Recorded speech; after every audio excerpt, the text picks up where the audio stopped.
just trying to come to the mental state of players. As you said, that you want to be switched on. There are times when you're still at the hotel and you haven't left, depending on the intensity of the rain.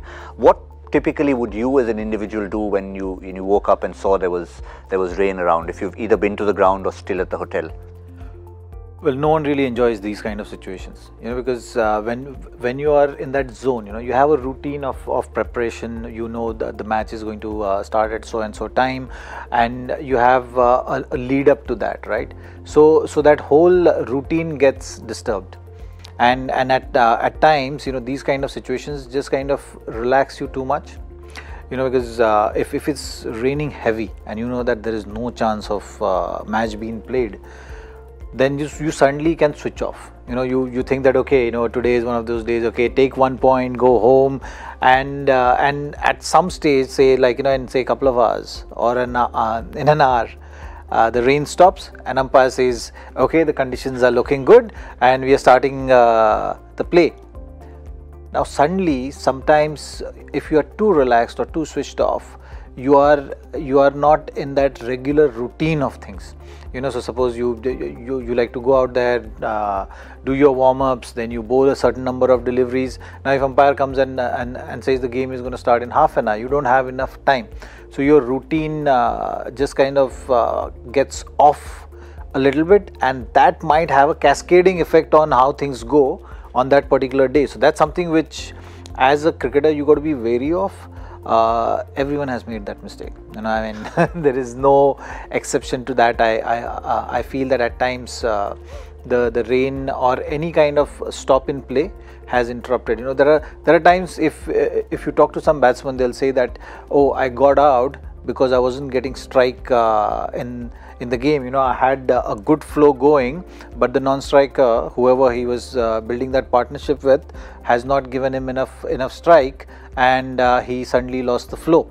You've heard stories of that also. You heard stories of bowlers saying that, oh, I was bowling very well from a particular end, and now my end has been changed, and I can't get into the similar kind of rhythm. Or sometimes you've seen someone is not bowling well from one end, suddenly he goes from the other end and he's a completely different bowler. So all these kind of things is not related to how the game is played. It's related to how the game is played mentally. The mind. So so that's something which is which always has an effect, and in a rain interrupted game, you will see today as well, there will be some kind of effect if the game happens. And the other thing that's changed over the years is the fact that drainage has improved so much. Often you just go to the ground and say, oh, there's no chance of play, we won't even need to switch on. But now with the drainage having improved, I remember one of the instances when Deep Dasgupta played a really good innings in a test match in Port Elizabeth. Everyone was ready to switch off because the downpour was so heavy that you pretty much said, we're coming back tomorrow. But the match started in about an hour and a half. I remember I was completely switched off. I went off, took a car and went off shopping in a shopping center nearby, and I got a call in 20 minutes saying, where are you? We're starting in 15 minutes. That's how good drainage is in the modern day. No, absolutely. And my first experience was that with Bangalore.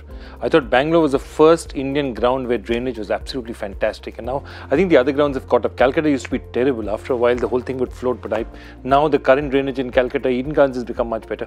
All the Indian grounds have improved a lot. But Bangalore was outstanding. And the English grounds have been very good at it because they have to be used to these things in there. Yeah. Because there's so much rain in their part of the world, they have to get used to it. But yeah, I think even they sometime, Lords obviously took the lead with their drainage system that covers the entire ground. I think Birmingham was the first to have a cover that covered the entire ground. But I'm not sure about smaller grounds like Bristol. They certainly will have a great central cover, but I'm not sure about the entire outfield. Also, the number of people that they can deploy is much less compared to India. Typically in an Indian ground, you'll have 55, 60 Malis, guys, groundsmen here, there. There they have 3, 4 guys trying to do everything, and that's the truth of the matter. We just have more manpower.